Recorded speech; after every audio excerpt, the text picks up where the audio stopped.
mais sama waa bëgg naa la. mais sama waa ji démb noo gisee sunu atelier mu bi.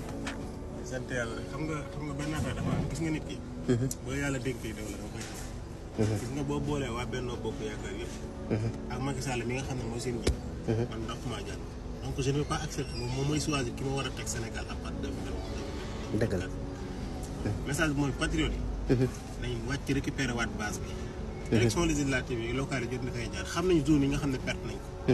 na kenn ku ne barab ba nga nekk nga jàpp ne yow yaa fay Ousmane Sonko. billaahi.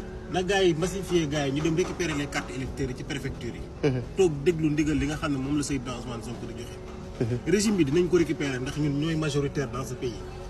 le président de la république est élu au suffrage universel te li ëpp ci askan wi Sonko lañ jox bopp. billaahi wallaahi donc kon ñun nguur gi ñun ñoo ko moom. mu nit ki nag mënoo am doole ba pare.